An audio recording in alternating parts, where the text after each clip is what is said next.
தரணி வாழ் தமிழர்களின் இதய ஒலி தமிழன் 24.com. யாழ் செம்மணி மனித புதுக்குழி விவகாரம் தமிழக முதலமைச்சர் வழங்கிய உறுதி. கேப்பாபுலவு காணிகளை விடுவிக்க கோரி ராணுவ முகாமுக்கு முன்பாக போராட்டம். யாழில் ஒரே குடும்பத்தை சேர்ந்த மூவருக்கு நேர்ந்த கதி, அதிகாலையில் அரங்கேறிய பயங்கரம். தமிழக தலைவர்களுடனான சந்திப்பு, சுயலாப அரசியலின் வெளிப்பாடு, டக்ளஸ் தெரிவிப்பு. இலங்கையில் நாளுக்கு நாள் மோசமடையும் நிலை, 4 நாட்களில் 4000க்கும் மேற்பட்டோர் பாதிப்பு. ராணுவ பதக்கங்களை ஒரு உலோகத் துண்டு என விமர்சிப்பதற்கு நாவல் அதிருப்தி. சுவிஸ் ஆஃப்ரிங்கன் நகரத்தில் குறைந்த விலையில் சிறந்த தரத்தில் உங்கள் வீட்டு தேவைகளுக்கான யாவும் ஒரே இடத்தில். Little Asia. இங்கே தாயகத்தில் இருந்து தரமான மரக்கறி, ஃப்ரெஷ்ஷான இறைச்சி, சுவையான மீன் வகைகள் மற்றும் ஆசிய, ஆப்பிரிக்க, தாய்லாந்தில் இருந்து இறக்குமதி செய்யப்பட்ட பலசரக்கு பொருட்கள் அனைத்தும் ஒரே கூரையின் கீழ். உங்கள் ஷாப்பிங்கை இனிமையாக்க 200க்கும் மேற்பட்ட கார் பார்க்கிங் வசதி. மேலும் ஹைவேயில் இருந்து வரும் 700 மீட்டர் தூரத்தில் மிக பிரம்மாண்டமான லிட்டில் ஏசியா எக்ஸோட்டிக் ஃபுட். இன்னும் என்ன யோசிக்கிறீங்க? இப்பவே வாங்க, கையோட அள்ளிட்டு போங்க. Little Asia exotic food, park வெக் 2, 4665 ஆஃப்ட்ரிங்கன். தொடர்புகளுக்கு 0627 981111. தொடர்பென விரிவான செய்திகள். யாழ்ப்பாணம் செம்மணி மனித புதுக்குழி விவகாரம் தொடர்பில் சர்வதேச குற்றவியல் நீதி பொறிமுறையை நாடுவதற்கு ஆதரவளிப்பதில் தமிழகத்திற்கு ஒரு கடமை இருப்பதாக குறிப்பிட்ட தமிழக முதலமைச்சர் விஜய், பொறுப்புக்கூறல் விடயத்தில் அடுத்த கட்டமாக எவ்வாறு செயற்படலாம் என்பது பற்றி துரிதமாக ஆராய்வதாக தமிழ் தேசிய பேரவையினரிடம் உறுதியளித்துள்ளார். தமிழகத்திற்கு உத்தியோகபூர்வ விஜயம் ஒன்றை மேற்கொண்டுள்ள நாடாளுமன்ற உறுப்பினர் கஜேந்திரகுமார் பொன்னம்பலம் தலைமையிலான தமிழ் தேசிய பேரவையின் 7 பிரதிநிதி குழு நேற்று முன்தினம் தமிழ்நாடு அரசின் தலைமை செயலகத்தில் தமிழக முதலமைச்சர் விஜயை சந்தித்து கலந்துரையாடிய போதே அவர் இந்த விடயத்தினை வெளிப்படுத்தினார். அத்துடன் ஈழத்தமிழர்களுக்கான அரசியல் தீர்வு மற்றும் அதனை முன்னிறுத்திய சர்வகட்சி மாநாடு உள்ளிட்ட விடயங்கள் தொடர்பில் தமது நிர்வாக கட்டமைப்பின் கீழுள்ள வெளிநாட்டு விவகாரங்கள் பற்றி ஆராயும் குழுவுடன் கலந்துரையாடி அதன் பின்னர் தமது தீர்மானத்தை அறிய தருவதாகவும் தமிழக முதலமைச்சர் கூறினார். மேலும் இலங்கை தமிழக கடற்றொழிலாளர் விவகாரத்திற்கு முன்னுரிமை அளித்து ஒரே முறையில் கையாள்வதாகவும் தமிழக முதலமைச்சர் குறிப்பிட்டார். தமிழகத்தில் உள்ள இலங்கை தமிழ் அகதிகளின் தேவைப்பாடுகள் என்னவென்பதை அறிந்து அவற்றை பூர்த்தி செய்வதற்கு விரிவாக நடவடிக்கை எடுப்பதாகவும் தமிழ் தேசிய பேரவையின் பிரதிநிதிகளிடம் தமிழக முதலமைச்சர் தெரிவித்திருந்தமை குறிப்பிடத்தக்கது. முல்லைத்தீவு மாவட்டத்தின் கரைத்துறை பற்று பிரதேச செயலாளர் பிரிவுக்குட்பட்ட கேப்பாபுலவு பகுதியில் தமது பூர்வீக காணிகளை மீளப் பெற்றுத்தர வேண்டும் என வலியுறுத்தி மக்கள் தொடர்ச்சியான போராட்டத்தில் ஈடுபட்டு வருகின்றனர். இந்நிலையில் இதுவரை உரிய தீர்வு எட்டப்படாத காரணத்தினால் இன்று காலை கேப்பாபுலவு ராணுவ பிரதான வாயிலுக்கு முன்பாக கவனஈர்ப்பு போராட்டம் முன்னெடுக்கப்பட்டு பேரணியாக சென்று தொடர் போராட்டம் மேற்கொள்ளும் பந்தலுக்கு முன்பாக நிறைவு பெற்றிருந்தது. தமது காணிகளை உடனடியாக விடுவிக்க நடவடிக்கை எடுக்குமாறு அதிகாரிகளிடம் வலியுறுத்தியுள்ளதுடன் மக்களின் பயன்பாட்டிற்காக இருந்த பாடசாலை, ஆலயம், தேவாலயம் மற்றும் பொது மண்டபம் ஆகியவற்றையும் ராணுவம் தொடர்ந்து தமது கட்டுப்பாட்டில் வைத்திருப்பதாகவும் போராட்டத்தில் ஈடுபட்டவர்கள் தெரிவித்தனர். ஆக்கிரமிக்கப்பட்டுள்ள காணிகளை உடனடியாக விடுவித்து இடம்பெயர்ந்த குடும்பங்கள் தங்களது சொந்த கிராமங்களில் மீள்குடியேற வழிவகுக்குமாறு அரசாங்கத்திடம் ஆளுநரிடமும் அவர்கள் கோரிக்கை விடுத்தனர்.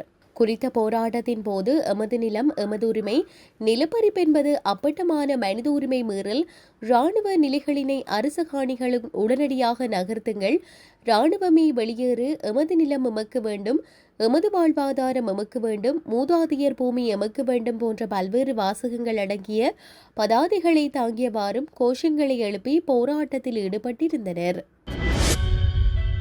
யாழ்ப்பாணம் நாவந்துறை ராணுவ முகாம் முன்பாக அமைந்துள்ள வீடொன்றில் இன்று காலை இடம்பெற்ற வாள்வெட்டு தாக்குதலில் ஒரே குடும்பத்தை சேர்ந்த மூவர் படுகாயமடைந்துள்ளனர். காயமடைந்தவர்கள் உடனடியாக யாழ்ப்பாணம் போதனா வைத்தியசாலையில் அனுமதிக்கப்பட்டு சிகிச்சை பெற்று வருகின்றனர். ஆரம்பகட்ட தகவல்களின்படி கிளிநொச்சி நாசிக்குடா பகுதியை சேர்ந்தவர்கள் என சந்தேகிக்கப்படும் சிலர் பட்டாரக வாகனத்தில் வந்து இந்த தாக்குதலை மேற்கொண்டுள்ளதாக தெரிவிக்கப்படுகிறது. தாக்குதலை மேற்கொண்டவர்கள் சம்பவத்திற்கு பின்னர் அங்கிருந்து தப்பி சென்றுள்ளதாகவும் அவர்களை கைது செய்வதற்கான விசாரணைகள் முன்னெடுக்கப்பட்டு வருவதாகவும் போலீசார் தெரிவித்துள்ளனர்.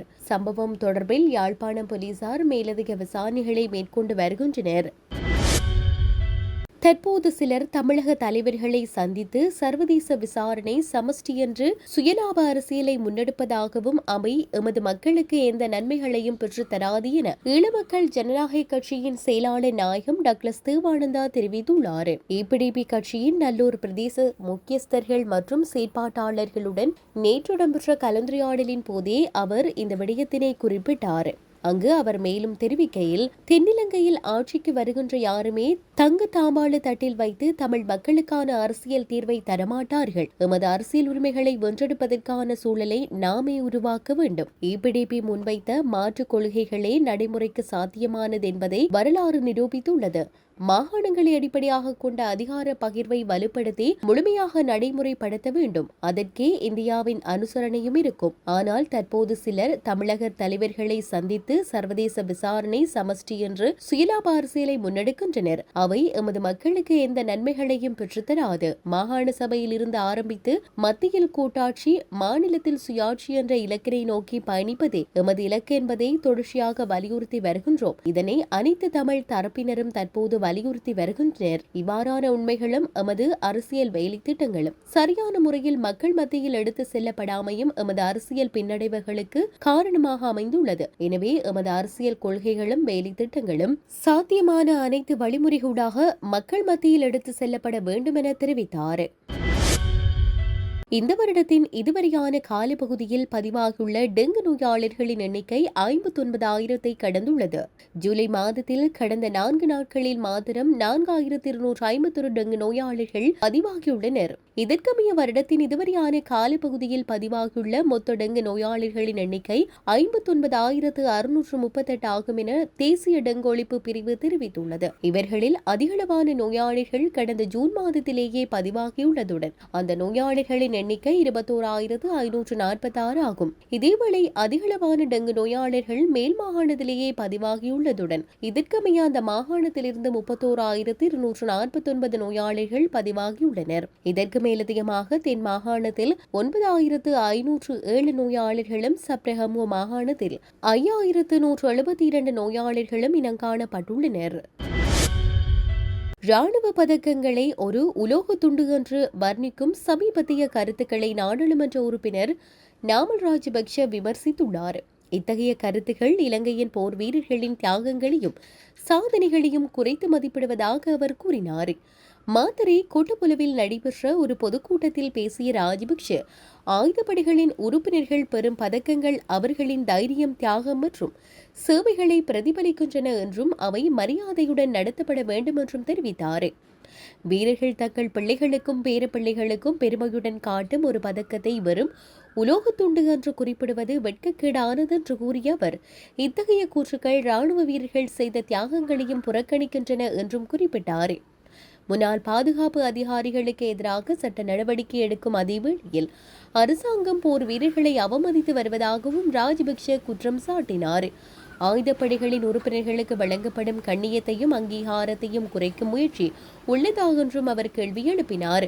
விவசாயிகள், பட்டதாரிகள் மற்றும் வாழ்க்கை செலவுகளை பாதிக்கும் பிரச்சினைகளுக்கு தீர்வுகள் இல்லை என்று கூறி அரசின் பொருளாதார கொள்கைகளையும் விமர்சித்தார்.